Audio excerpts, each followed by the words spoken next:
All right, I'm going to start now. The clock says I've got 15 minutes left, so here we go.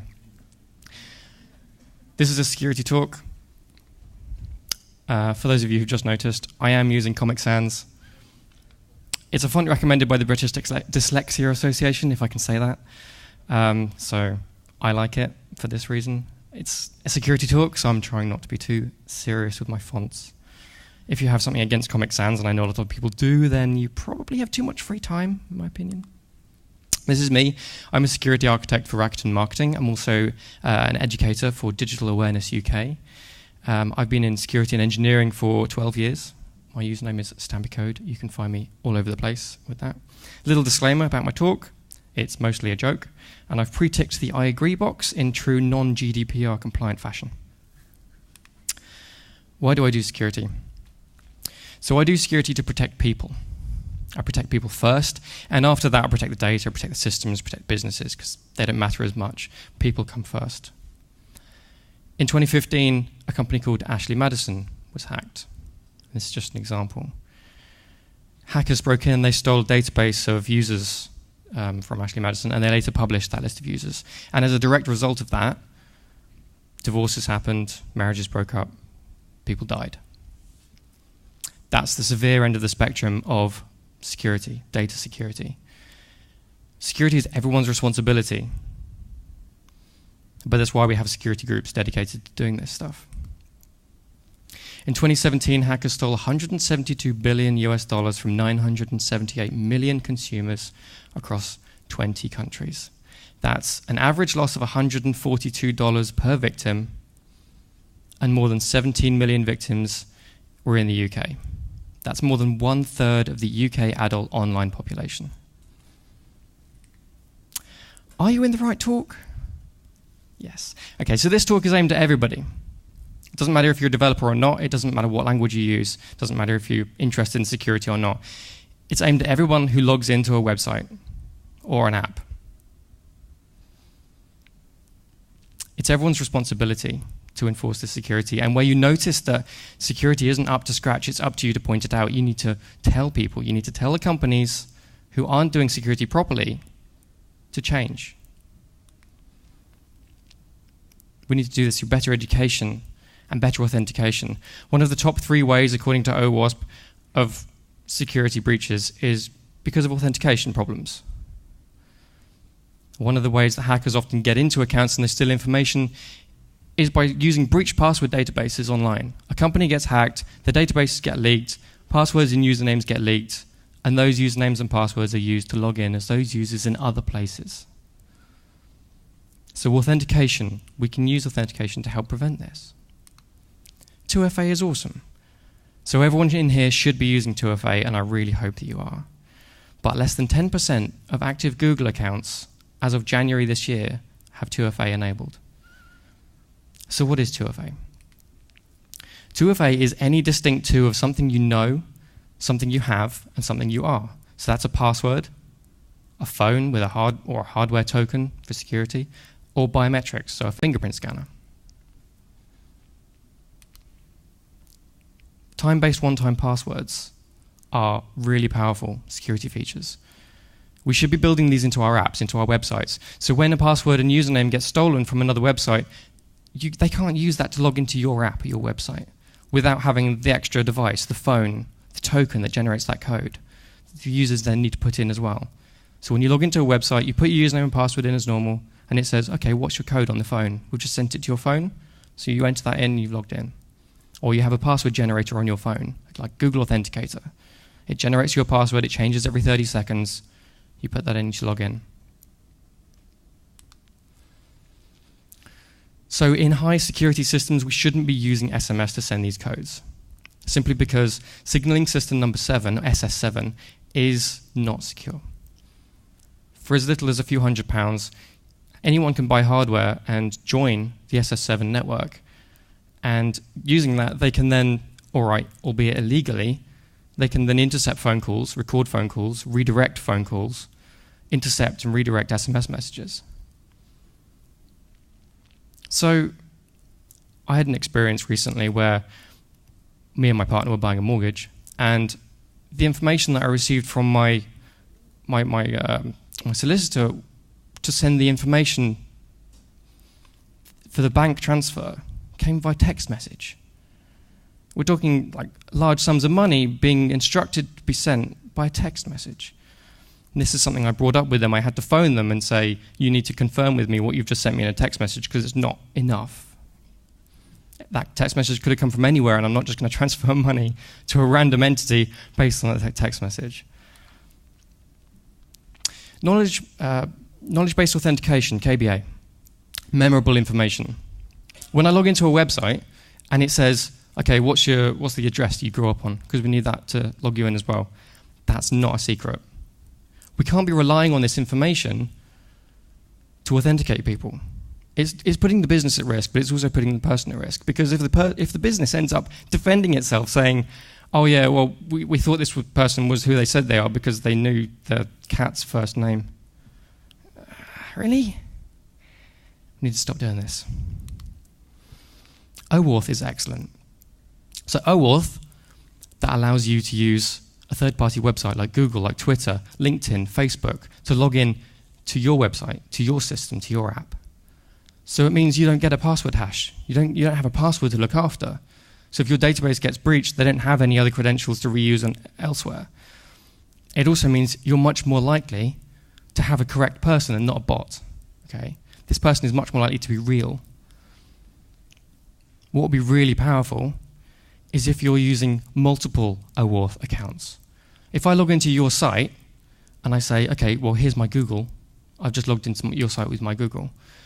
Now I want to associate my Twitter with it as well, and my LinkedIn, and my Facebook. That gives you more information about me, you more assurance that I am who I say I am, but also it means if I choose to delete my Facebook account, I'm not completely locked out of your account, of my account on here, so I don't need to recover it, I don't need to call you, because I still have access to it, and you still know who I am.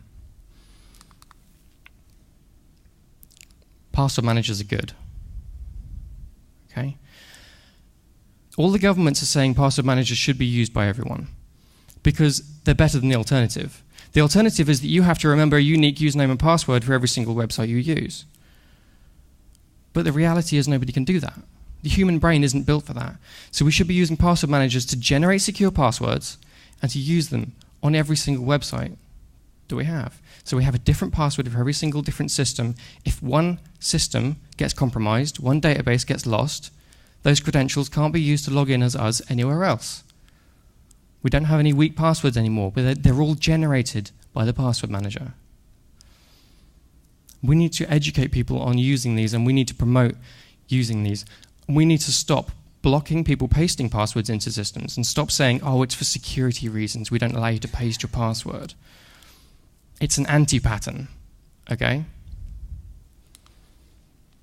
I only know 3 passwords. I know the password for my work machine, the one for my home machine, and the one for my 1Password account. Other password managers are available, but this is my favorite. PIN numbers don't count. So strong passwords, upper length limits. Why do we have really low upper length limits? We shouldn't do. We should be limiting them to 64 characters or 100 or more. It doesn't matter. What's the justification? Oh, we don't want people phoning up in case they forgot their password because they said it's too long. Really? Does that ever happen anymore? Remove the complexity requirements. Special characters are not mandatory, but don't restrict them. If you're restricting your passwords based on special characters, it indicates that you don't really understand how to escape them when you put them into your database. And more to the point, why are you putting passwords that are unhashed into your database? Check passwords for keywords, sites and app names. If you have the name of your site in the user's password that they've submitted, maybe you should say, you probably shouldn't do that because it might mean it's guessable. What a lot of the users actually do is they have the same password they use on every single website, and then they put the site name at the end of the password to make it unique. Unfortunately, it means when one database gets breached, you just have to see their password with the site name on the end, and the hackers know, oh, okay, we'll just take that name onto a different site and put that site name on the end. Maybe that'd be the right password. Which password's stronger here? It's the second one. People have the misconception that putting special characters in passwords makes them stronger. It does, but length is actually much more important. The second password only uses A to Z, 0 to 9. The first password uses all of the special characters as its alphabet. But the second password is 2 characters longer, and it makes it almost 10 times stronger mathematically. So don't force people to use special characters, but do force them to have a minimum length. Make sure your apps and sites are password manager compatible. Also, password expiration. This is something that takes a lot of people by surprise. It's something that came along in the 80s and 90s to say, oh, you have to change your password every 3 months because that's approximately how long we think it takes for systems these days to crack your password. These days, it's an anti-pattern because the more often you get your users to change their password, the more likely they are to pick a password that they're going to remember. Passwords get shorter, they get less complex. So if your company forces you to change your password every 3 months, maybe tell your system admins, actually that's an anti-pattern these days. You shouldn't be doing that. Also, when users submit passwords to you, when they create their account, you should be taking those passwords and submitting them to a password breach database.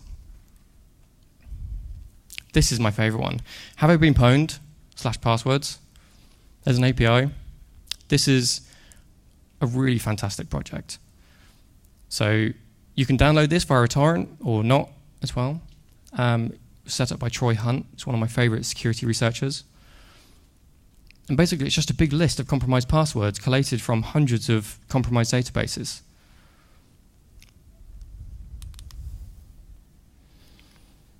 HTTPS. If you're not using HTTPS, if you're using plain HTTP, you're doing it wrong.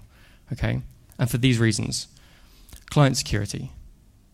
So if you're using HTTP, a man-in-the-middle attack can happen where someone injects malicious code into the user's browser or app via HTTP because they can't tell what is being received from the server. There's no verification, there's no validation of that data. Server security.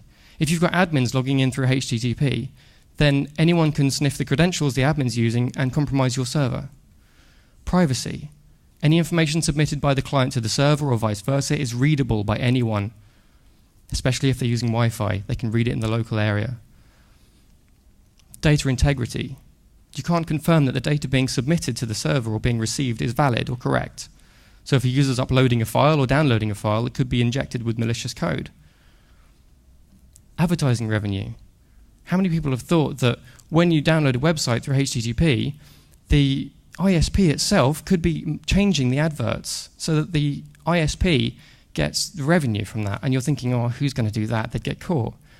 Do you know how many users are using VPNs these days? How do you think free VPNs get financed? Performance. HTTP 2 is only available through HTTPS. And that's much faster. SEO. Google is actively reducing the SEO rankings of pages and sites that do not use HTTPS. Reputation. People are beginning to see the green bar at the top of the address, and pretty soon browsers are going to start showing a red or a yellow warning to say, this site is not secure if it's not using HTTPS. And it doesn't cost anything anymore. Let's Encrypt is a fantastic organization and service. I've set this up at work and at home for all different kinds of projects. It works fantastically. Here's also an idea that I've had. Customer service requests inform your customer. So when I make a customer service request to an organization, they notify me via my app or my email, some other extra mechanism to say, thanks for making that customer service request. We're looking into your thing, or maybe a link to say, click here to say how well we did. And at the bottom, put a message saying, if you didn't contact us, click on this link. Because then if somebody's trying to impersonate that person who's trying to contact customer services, both parties will find out about it. And it will deter people trying to impersonate users and steal identity.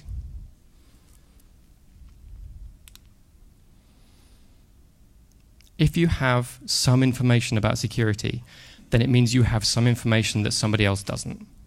And the same goes for anything. If you know something, teach it. Thank you for watching.